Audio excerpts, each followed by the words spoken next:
Assalamualaikum warahmatullahi wabarakatuh. Selamat pagi anak-anak. Bagaimana kabarnya hari ini? Semoga kita semua sehat walafiat ya. Baik, di sini Ibu akan menjelaskan materi tentang akidah akhlak, yaitu tentang tobat, taat, istiqomah, dan ikhlas.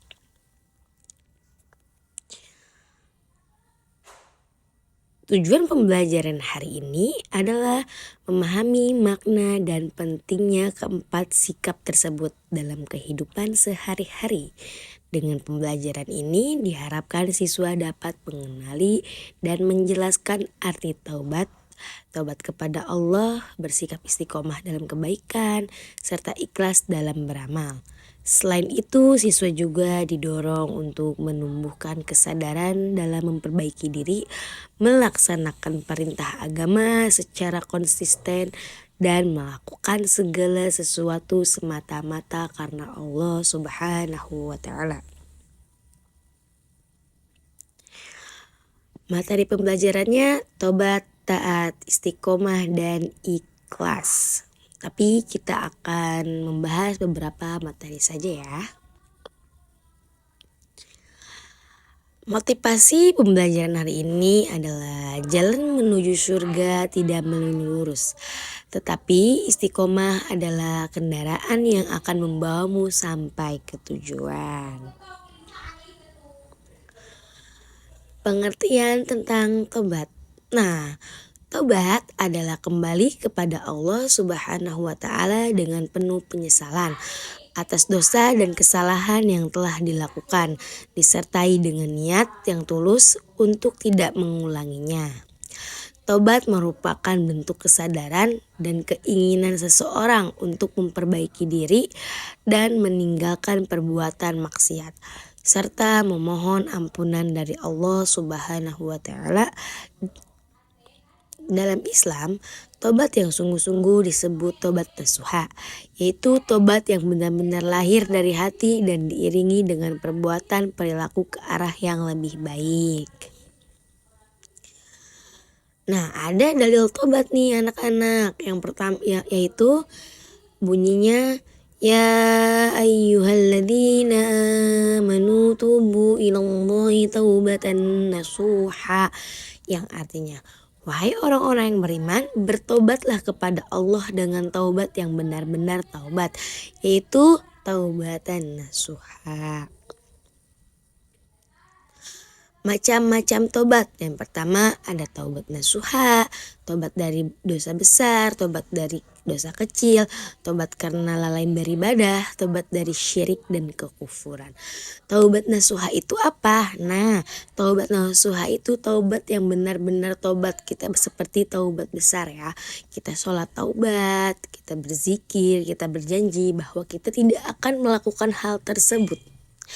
Tobat dari dosa besar. Contoh tobat besar itu apa sih? Mencuri, bermain judi, berzina. Tobat dari dosa kecil itu apa? Nah, tobat dari dosa kecil itu kita melalaikan waktu. Itu sebagian dari dosa, karena orang-orang yang lalai itu tidak bisa menghargai waktu. Yang selanjutnya tobat karena lalai beribadah, contohnya yaitu kita menunda-nunda sholat. Yang harusnya sholat maghrib jam 6 ditunda-tunda menjelang isya. Nah, itu kita harus berbanyak tobat. Tobat dari kelalaian beribadah. Dan selanjutnya tobat dari syirik dan kekufuran. Syirik itu apa? Menduakan Allah. Kita percaya dengan Tuhan yang lain. Nah, kita harus banyak-banyak bertaubat karena sesuatu yang kita lakukan, dosa-dosa yang kita lakukan kadang kita tidak terasa. Jadi selagi kita sadar bahwa apa itu salah, bahwa apa yang sudah kita lakukan itu dosa, maka lakukanlah taubat ya. Karena Allah selalu membuka pintu taubat kita. Oke, selanjutnya istighfar taubatan nasuha. Astaghfirullahaladzim alladzi la ilaha illa huwal hayyul qayyum wa atubu ilaih. Artinya, aku meminta ampunan kepada Allah yang Maha Agung, tiada Tuhan selain Dia yang Maha Hidup lagi Maha berdiri sendiri, dan aku bertaubat kepadanya. Jadi ini tuh termasuk taubatan nasuha. Jadi setelah kita sholat taubat, kita berzikir, jangan lupa ucapkan astagfirullahaladzim. Nah, selain sholat, mengucapkan istighfar juga ketika kita salah, ketika kita ngerasa salah, ketika kita ngerasa rancu, ketika kita ngerasa apa yang kita lakukan itu perbuatan dosa besar, apa kita langsung sholat di hari itu juga? Nah, tidak perlu, hal kecilnya kita bisa mengucap istighfar sebanyak-banyaknya. Seperti itu anak-anak. Jadi jangan lupa membaca istighfar, yaitu menguburkan dosa-dosa kita. Kesimpulannya adalah taubat adalah cara seorang muslim kembali kepada Allah Subhanahu wa taala dengan penuh penyesalan atas dosa yang telah dilakukan. Taubat harus dilakukan dengan ikhlas, sungguh-sungguh, dan disertai niat untuk tidak mengulangi kesalahannya.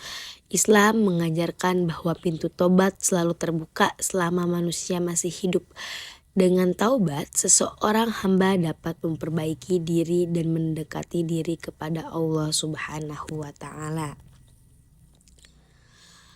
Motivasi pada hari ini adalah kamu tidak bisa menilai seseorang karena akhlak buruknya, sebab kamu tidak pernah tahu cara dia menangis dan memohon ampunan kepada Tuhannya. Nah baik, mungkin cukup sekian video pembelajaran hari ini ya. Mudah-mudahan bisa diterapkan, apa yang disampaikan bisa masuk, ilmu yang disampaikan bisa bermanfaat untuk kita dan semuanya. Sekian, wassalamualaikum warahmatullahi wabarakatuh.